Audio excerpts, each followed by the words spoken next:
On today's show, we analyze how our fall sports ended their season. And we also break down the new sports starting up this winter. We also spotlight two brothers that have sent record-breaking tides across the waters. And finally, we look at how the football team is getting ready for their last district game of the season. These stories and more on this edition of Season Pass.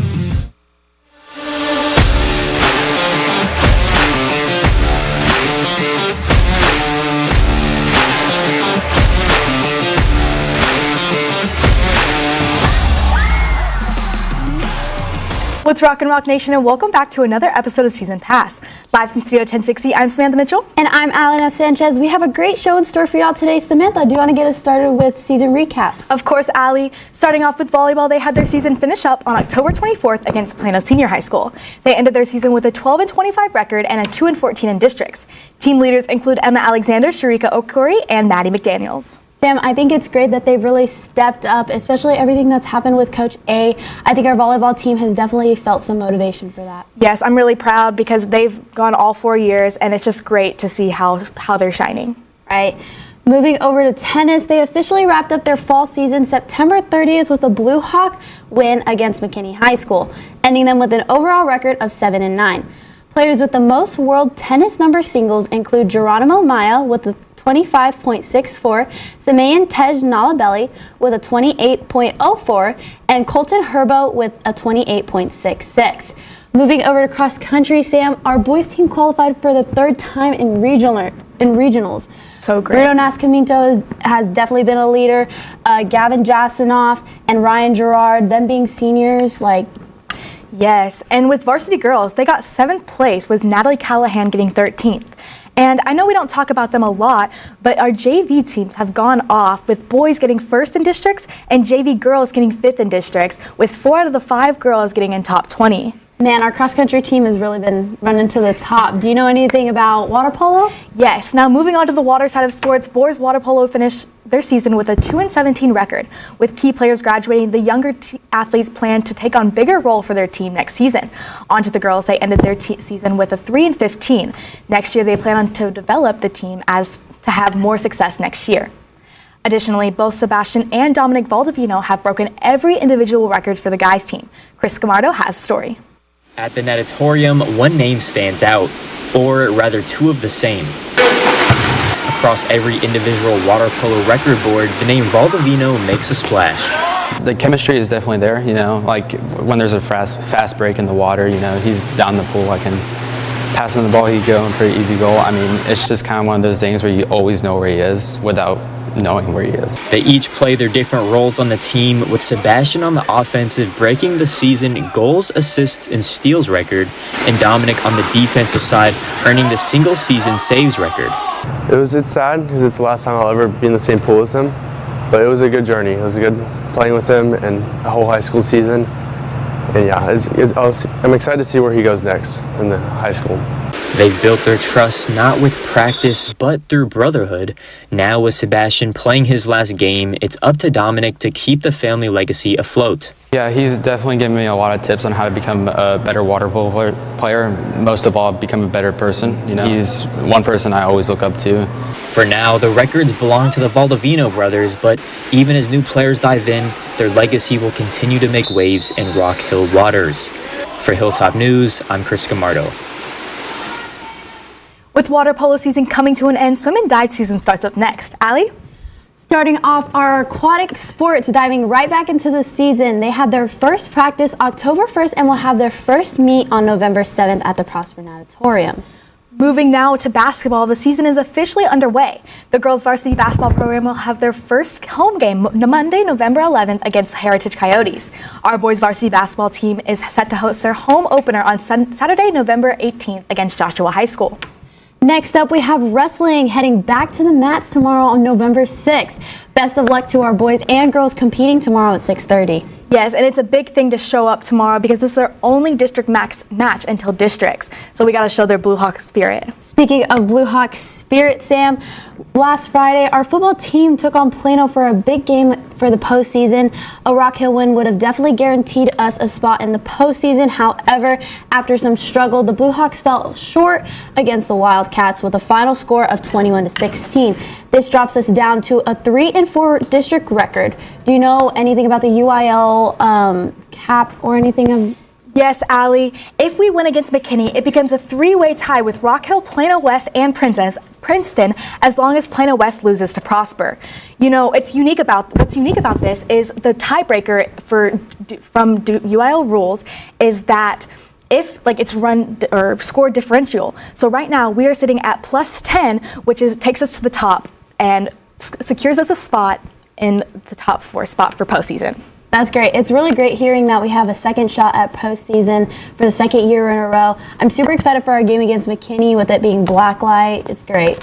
Yes, and with senior night coming up, Yukta Vangavetti is in studio with 2 special guests who help the team on the offensive and defensive end. Yukta?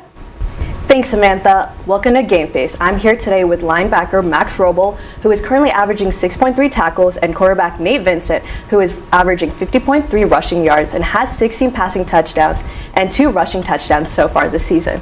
Thank you guys for joining us in studio today. My first question is, while the game didn't go the team's way last week against Plano, what will be some changes that we see implemented into the McKinney game? Yeah, so obviously last week was a tough loss for us. If we won, we would have got in, but it's great that we at least have a second chance this week. This week, just practice. We just got to be more locked in, better preparation, and when it's game time, come to work. Yeah, and then for the defensive side of the ball, we've been playing good defense all year, besides for a few games here and there. So we're not really changing much up. As long as we come and we do what we're supposed to do, then we should be fine. And Max, I know you were one of the player of the games, so walk us through what the season has meant for you. Obviously it's my senior season, but I'm not really treating this any differently as any other season. I'm still trying to go out there and do everything I can to help the people around me and to help the team come out with our goal of winning. And Nate, you're not only a passer but also a runner. So walk us through what game day is like. Game day, really just I got to remember that when I step on the field, I got to control what I do. Just going through my reads, knowing when to throw the ball, when to pass the ball, and taking care of my body. And then lastly, this Friday is senior night against McKinney, and so this may potentially be one of y'all's last high school football games. So walk us through how this chapter ending and how it is how you guys are feeling. Yeah, definitely. With both of us being seniors, it's probably going to be an emotional game. Just especially being our senior night, last time playing a home game at Children's Health. But we do know that if we win, then we're in the playoffs. So we just got to look at it as if we win, then we get a second chance next week. And then just kind of what Nate said, no matter how it goes on Friday, it's going to be a really emotional night. But with this chapter ending, as much fun as I had, I'm excited for a new chapter to start in my life. And yeah, just kind of like what Nate said, we're just going to go out and try and enjoy Friday. Well, thank you guys for joining us in studio today. That's all for Game Face. Now back to the desk. Thank you, Yukta. Senior night is this Friday at Children's Health Stadium at 7 p.m. Now on to the NFL. The Dallas Cowboys are currently 3-5-1, placing them second in the NFC East, behind the Philadelphia Eagles. The Cowboys' defense is struggling, but quarterback Dak Prescott is making up for their defense, sitting them at the highest ranking in the league at 79. Their defense is really struggling, but yesterday there was a trade happen with Quinnen Williams, and so I feel like that is going to really boost their offense, especially after the loss of Micah Parsons. Right, and especially with Trayvon being hurt and then even CD getting hurt as well. Just that with Dak getting right back on it, that's just... Yes, I'm really happy for our Cowboys. Now moving over to the college level, Texas A&M is a powerhouse at the moment, sitting at number 3 spot with a pristine 8-0 record. Meanwhile, Texas Tech is building momentum, cracking at the top 10 at number 9 with a solid 8-1 record, with their only loss being against Arizona State. Finishing off the in-state action, the Texas Longhorns have secured a spot in the top 15, checking in at number 13th with a 7-2 record. Allie, the Lone Star Showdown is at Thanksgiving with Texas A&M versus Texas Longhorns. How are you feeling about that? I'm super excited about it. I heard that it's on Thanksgiving this year, so I'm super excited to eat my little feast with it. Just football in general is just great. So I'm super excited to see A&M and Longhorns get at it. Yes, and I know this year it's at Austin instead of Kyle Field, so I'm wondering how the momentum will shift. I know Longhorns pulled it off last year, so I'm actually really happy to watch it. So yeah, and I know something big happened this past weekend. Do you want to kick us off with it? Gladly, Sam. This past weekend we had the World Series. The Dodgers winning the World Series in a tight 7-game series. It was just crazy. We had a Game 4 18-inning marathon that lasted till 2 a.m. in the morning, Sam. 2 a.m. in the morning. It was crazy. And we had crazy records being broken. Shohei Ohtani reaching base 9 times as a new postseason record. We have Freddie Freeman being the first player ever to hit multiple walk-off home runs in 2 separate World Series history. Yamamoto being the MVP with his outstanding performances throughout the entire time. Yeah, it's really great. I loved watching. I actually did not stay up until the 2 a.m., but I did see the last play of Game 6, and then I watched Game 7. So I'm really happy that the Dodgers pulled it off. I mean, even though the Dodgers pulled it off, the Blue Jays definitely had records as well. I mean, I was cheering for them in the corner, but it's okay. We had Guerrero and Bichette being an absolute powerhouse, especially with them two having their dads play on the Blue Jays franchise, and then they've been playing together since they were 15. It's been crazy. So and then we have Savage also being the first ever rookie with 12-plus strikeouts in Game 5. Wow. And then we could never forget Addison Barger. He hit the first ever Grand Slam walk-off in World Series history, and it was a pinch hit, so it makes it even better. So it was a crazy series, and I was super excited to watch it. It was great. Yeah. Well, that's all we have for today's show for Season Pass. I'm Samantha Mitchell. And I'm Alana Sanchez. Keep rocking, Blue Hawks.